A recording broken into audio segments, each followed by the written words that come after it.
These are the things that I wish I would have known at the age of 18 years old. Okay, so to get started, I'm Coach DP, um, college basketball coach, but a coach of life as well. Life, leadership, faith, and finances. And I want to share with you today things that I wish I would have known at the age of 18 when it comes to finances. This is an area where sometimes it's overlooked, sometimes it's not talked about. And I really want to share because there's a lot of people right now. You may be about to graduate high school, go into college, or maybe you're just going straight into the workforce. But that 18 to 22, 23-year-old mark or period of time is an amazing time to build a foundation that will set you up for success. So I want to give you 5 things that I wish I would have known at the age of 18 when it comes to finances. Okay, let's hop into it. The first thing is I wish I would have known to become a giver. Now, this is something that my parents taught me, but I didn't really understand the concept. And when I say a giver, I mean, and obviously with money, right? You want to be somebody that is very generous, somebody that's willing to help somebody else. If you see somebody that's in need, it really helps with your character. In the Bible, and I'm a firm believer in the Word of God. Okay, Jesus Christ is my Lord and Savior, and the Bible really breaks down finances. And one of the main scriptures that I hear a lot that's actually quoted wrong sometimes is the for the love of money is the root of all evil. And see, when you become a giver, you break that tie of a love to the money, right? Like you actually are exercising your faith through your giving, whether it's tithing, and I always speak about tithing, which is giving 10% of your income to your local church or wherever God puts on your heart to give that money. And that's like the baseline of giving. But you can also be generous with your time. You know, if you're not making a ton of money at this point in your life, you can also go help somebody else. I used to train kids sometime that didn't have the money when it came to basketball. I would take them to the local park and try to help them out with their game. Things like that are going to help you to just become a giver, because remember, we're building the foundation to success. And what you want to do is you want to set your future self up. So this is what I wish I would have known at the age of 18. And like I said, I had phenomenal parents, a phenomenal upbringing, but I didn't really understand this concept very well. All right. Now, number 2, the second thing that I wish I would have known at the age of 18 when it comes to finances is get to work. you know, I know at this point in your life, if you're 18 to 22, like there's a lot of things that you could be doing, you know, whether you're in college, whether you're just graduating, whether you're out with your friends, whether you're playing video games. Like there's so many things that you could be doing with your time. But this is the time to run it up. Get to the bag. Like you have no real responsibilities. Like right now, I got 2 children, a wife. We're building, we're coaching, we're advising other people, and it's a lot of responsibility. So you can't really focus on just you building up your income once you get to 40 years old, right? This is a time where you have more time in your life. Even while I was in college, I feel like I could have worked more and earned more money. I mean, I would say first get a steady income. I know a lot of people want to be entrepreneurs. You want to try different things, and I'm all about that. I'm an entrepreneur myself, but you want to get one steady income. You want to get a job, get something that's going to pay you consistently. See, it's not about the job, right? Like even if you got to go to Walmart, you got to go to Aldi's, you need to go to wherever you want to go get a steady income from, because it's not about the income. It's about you learning how to actually operate the income. It's about you learning what to do with the money that you're making. And the easiest way for you to learn is for you to make the money consistently. And then you can build around that. Like if you working from, You know, you got a regular 9 to 5 job, or you got a job that has set hours. After you get off, you can run the bag up. Listen, this is not the time to sit around and waste your time. This is the time to utilize the time to prepare yourself and put you into the acceleration of your future. You're going to look back when you're 30, 40 years old, and you're going to either be thanking that 18-year-old, or you're going to be saying, man, I wish I would have been doing more. I wish I would have known about finances. I wish somebody would have sat me down and told me, well, I'm sitting you down and I'm telling you, get to work. Okay. And I got my notes right here. So if you see me looking down, I'm looking at the notes that I have written up for this lesson for you. All right. Number 3, I want you to develop a very, very small financial plan. Okay. And inside of this plan, I'm going to tell you exactly what you need to have. All right. The first thing that I want you to have is a budget. This can start out with you just writing out what your bills are, what your income is. At the top of the page, I want you to just write income. And I want you to list out exactly how much you make. That's why it's important to get a job, because some people at 18, 19 years old, you don't even have an income. You have nothing coming in, but you got bills that are about to start coming out. And that's something that, you know, I had a conversation with one of the coaches that I work with. And he was like, you know, this is a head coach of a college programming. He said the best thing that happened to him financially was when he graduated from college, his mother sat him down and handed him over his phone bill and was like, okay, like, here you go. Like, this is your phone bill. This is what you're responsible for. You need to figure it out. And I know sometimes, like, as parents, like, we'll like try to keep taking care of our kids, but he said that was the best financial advice that he got. Notice nobody told him what to do. They just gave him the responsibility that caused him to actually go out and create an income, right? So having a budget is going to be very, very important. It actually tells your money what to do. It's a part of your financial plan. And as you get older and you get more mature, you're going to realize this is a huge skill set that you're developing. Okay, you'll thank me later for telling you to get a budget. You can use apps on your phone. I use an Every Dollar app on my phone that's linked up to my bank account. You can start out by just writing it out. When I was an assistant coach at Marshall University in Huntington, West Virginia, that's when I started really getting into budgeting. And I just took a notepad, piece of paper, old school. It just wrote out everything that I needed to pay. And I wrote out my income for that month. And I just went through and just analyzed everything that was coming in. Okay. Next part of your financial plan is saving. Okay. Now, this is a part that I wish I would have did more of when I was younger. I wish I would have saved more money, because there's so many temptations when you're young. I used to love going out to this club, going out to hang out with my friends, the movies. Before you know it, you're spending a bunch of money. But what about the other S? Save, save, save, save, save as much as you can. What I want you to do is start off small. Start off with maybe $25, $30 compared to, like, look at what you make.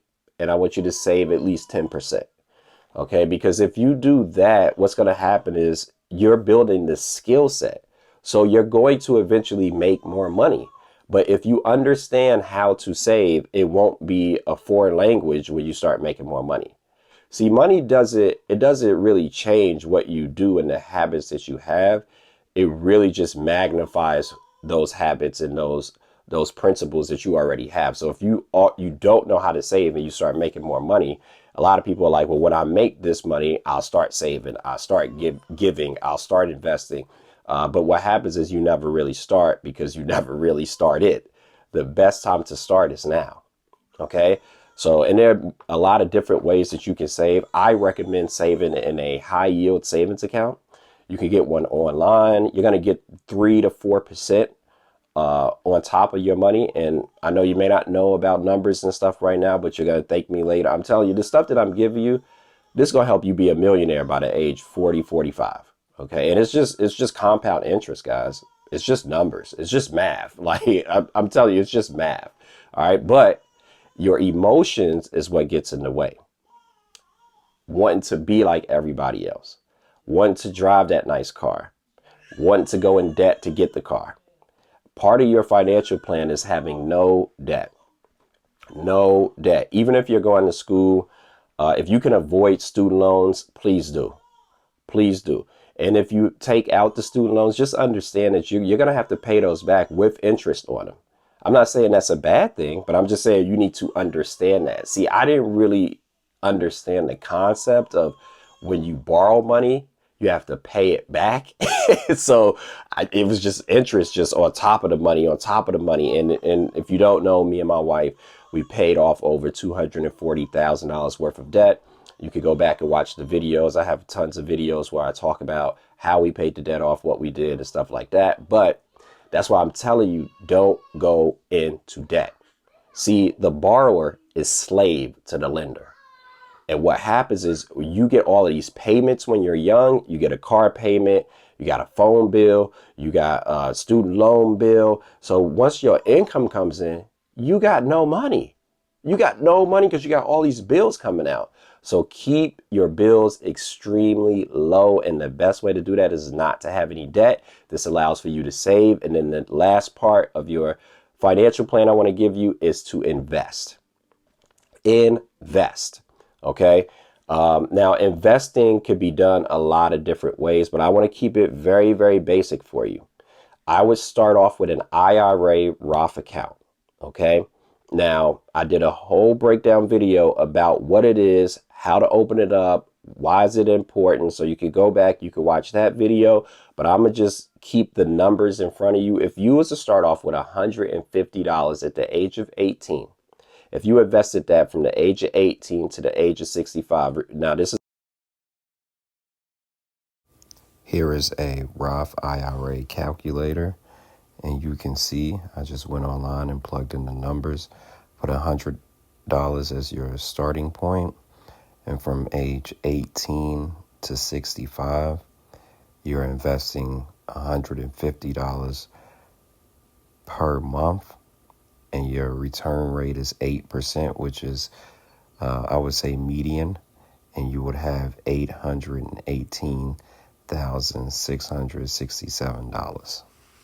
At one investment. And notice I said $150 a month. Okay. If you can't start with that, I would start with $25 a month. Okay. That's the first type of investment. The second type of investment would be in the stock market as well. And I would say start off with the S&P 500 index funds. Index funds are basically like a collaboration of stocks, right? Like it's like mutual funds, which is a lot of different stocks put together. So you're investing in a lot of different companies, which basically diversifies your money. So you're not just like buying Apple, and if Apple goes down, then you screwed, right? Like you have a lot of different things together, and on annual basis, it's going to yield you over 9%. Okay. Now this is a long-term play. I'm not saying put your money in this and then take it out in a month or two, or I'm not saying this is crypto. I'm not saying, I don't really know anything about those things, guys. I'm just telling you what I'm invested in. And this is a great investment tool, especially if you're younger. If you're younger and you start off with $25, $30, $50, whatever you can invest is a great investment. S&P 500 index funds. You can also hop into mutual funds.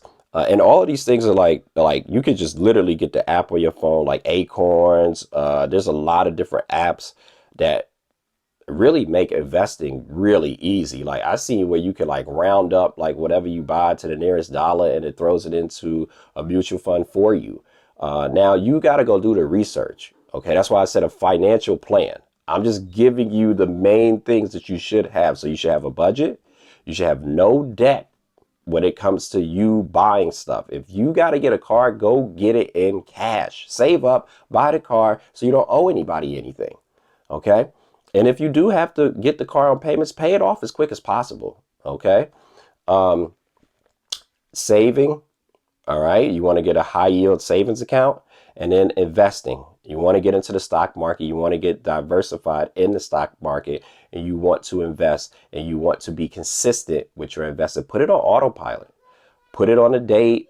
This is why it's important to get to work and get a steady income, because if you know every 15th of the month, every 30th of the month, I get paid, you can now autopilot those investments and say, okay, well, if I get paid on the 15th, on the 16th, I'm gonna have an auto draft out of my checking account, and it's gonna go straight into my investment. I'm gonna have an auto draft out of my checking account, is gonna go straight into my savings account. Like the things that really matter to you, you want to put on autopilot, so it removes you making the mistake of missing that investment, missing that savings opportunity.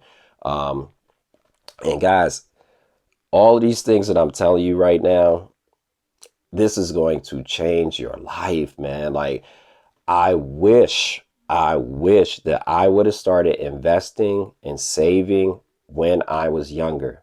When I was younger, I got my first investment account when I was 29 years old. 29 years old. I am now 40 years old. I've been investing for 11 years.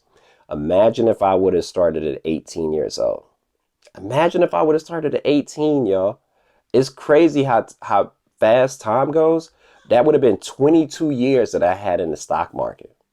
22 years. Do you understand that 22 years in the stock market is worth at least $1 million? At least $1 million. Because see, compound interest is a blessing from God. It's truly a blessing. If you don't take advantage of that when you're younger, you're going to regret it.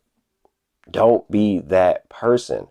And like I said, this is for anybody else from the age of 18 to 22, 23. And even if you're in college, you can still invest, you can still save, and you should still be getting to the bag. You should still have a side hustle. You should still have some type of income coming in outside of you going to class. Like, you got time. You got time. Go make it happen now. This is the best time for you to build a foundation for your life. Remember, people succeed from having counsel and advice around them. That's what the Bible tells us. Success comes from advice and counsel from people that have been there, have done what you want to do. And I'm telling you right now, I've been 18 before. I've been 19 before. I've been that kid that wanted the rims that keep spinning when you stop at the red light, the wheels, they just keep spinning. I wanted those things. I tried to go get those things. And guess what? They did nothing for me. At the end of the day, who are you trying to impress? You should be trying to impress your future self, your 40-year-old self, your 35-year-old self. Like, you should be like fitness should be at the top of your list. Finances should be at the top of your list. Faith should be at the top of your list. And I actually should flip that. Faith should be first, fitness second, finances third. But really, you should be touching every single area when it comes to things that are important to you, especially when you're younger, because you're going to thank yourself. You're going to thank yourself. Just want to share those tips with you. I don't even know if that was 5 or not, but like I just had to get that to you because I felt like in my heart, I would be doing a disservice to you if I didn't share the things that that helped me and the things that could have helped me if I would have listened to people around me. And sometimes we like, nobody's telling me nothing. Well, the first thing you have to do is you have to self-evaluate and see if you're listening. If you're listening, people are always talking. You can always get a mentor. You can send me a message. I'll answer. I'll talk. I'll coach you. Like, I have plenty of personal clients that I coach through this stuff. You're never too young to get started. And if you're older and you're like a parent, send this to your kid. Send this video to a teenager. Send this video to a young adult. Send this video to somebody you've been praying about. Send this video to somebody that this can help, because I'm only doing this because out the bottom of my heart, I understand that God is a generous God. He's been so generous to me that I want to give back to you. So take it, use it, do whatever you need to do with it. But as always, trust the grind. Let's get it.